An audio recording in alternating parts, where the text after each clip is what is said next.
নমস্কাৰ বন্ধু বান্ধৱীসকল মই অংকুৰ আপুনি চাই আছে অংকুৰন অফিচিয়েল বন্ধু বান্ধৱীসকল এই ভিডিঅ'টোত আপুনি জানিব পাৰিব যদি আপুনি এগৰাকী আত্মসহায়ক গোটৰ মহিলা হয়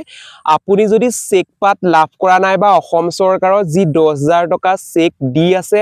আপুনি যদি লাভ কৰা নাই বা আপুনি লাভ কৰিছে তেন্তে এই ভিডিঅ'টো আপোনাৰ বাবে খুবেই ইম্পৰ্টেন্ট হয় ভিডিঅ'টো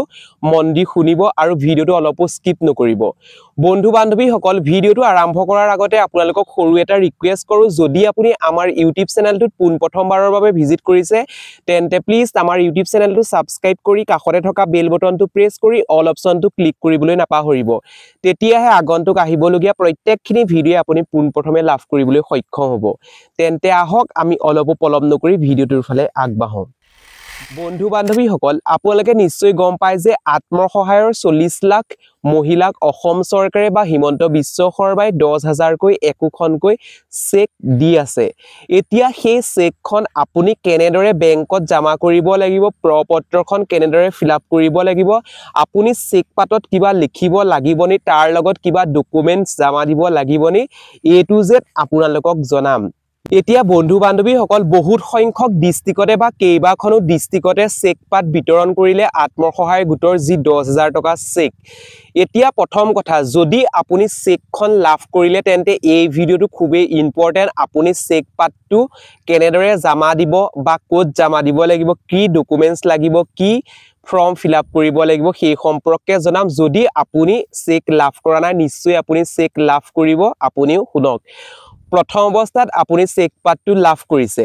পিএমবিএ হক এসবিআই হক কেইবাটাৰো বেংকৰ লগত আমাৰ অসম চৰকাৰৰ চুক্তি স্বাক্ষৰ হৈছে তেওঁলোকে চেক প্ৰদান কৰিছে এতিয়া চেকসমূহ প্ৰথমতে আপোনালোকে কি কৰিব লাগিব আপোনাৰ নামত যিহেতু ইস্যু হৈ আহিছে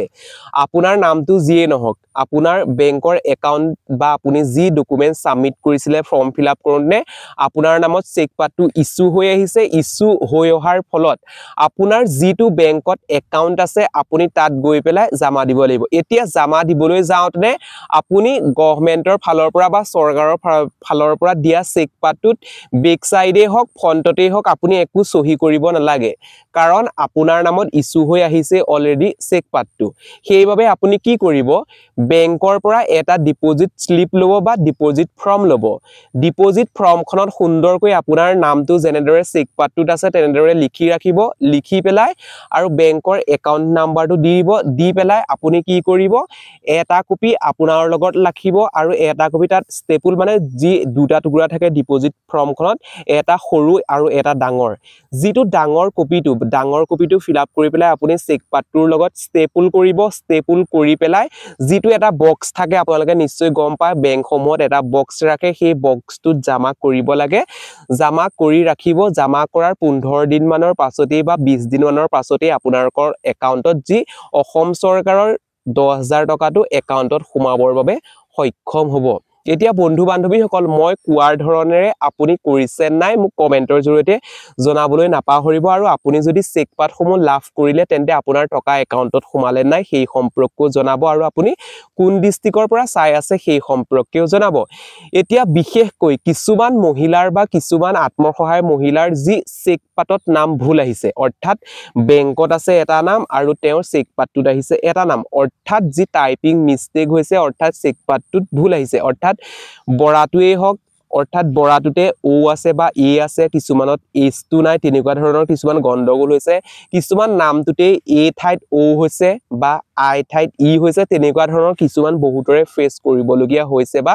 আপোনালোকেও জানে তেন্তে সেইবিলাক ব্যক্তিয়ে ভুল হোৱা ব্যক্তিয়ে কি কৰিব লাগিব আপোনালোকে একো কৰিব নালাগে সৰু এটা কাম কৰিব লাগিব সেই সৰু কামটো কি মই আপোনালোকক কৈ দিছো আপুনি চেক পাতটো আৰু বেংকৰ যি একাউন্টছৰ লগত শুদ্ধ কৰিবৰ বাবে আপুনি এটা কোড এফিডেভিট কৰিব লাগিব কোড এফিডেভিট কৰিবলৈ জানে মাত্ৰ 500 টকা আপোনালোকৰ খৰচ হ'ব কোড এফিডেভিটটো চেক পাতটোৰ লগত জমা দিলে আৰু ডিপোজিট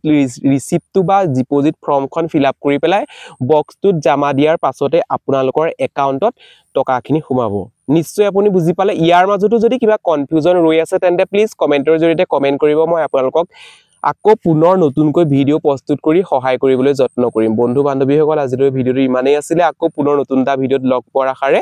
ধন্যবাদ যদি আপুনি আমাৰ ইউটিউব চেনেলটোত প্ৰথমবাৰৰ বাবে ভিজিট কৰিছে তেন্তে প্লিজ আমাৰ ইউটিউব চেনেলটো সাবস্ক্ৰাইব কৰি কাষতে থকা বেল বটনটো প্ৰেছ কৰি অল অপচনটো ক্লিক কৰিবলৈ নাপাহৰিব আজিলৈ ভিডিঅ'টো ইমানেই আকৌ পুনৰ নতুন এটা ভিডিঅ'ত লগ পোৱাৰ আশাৰে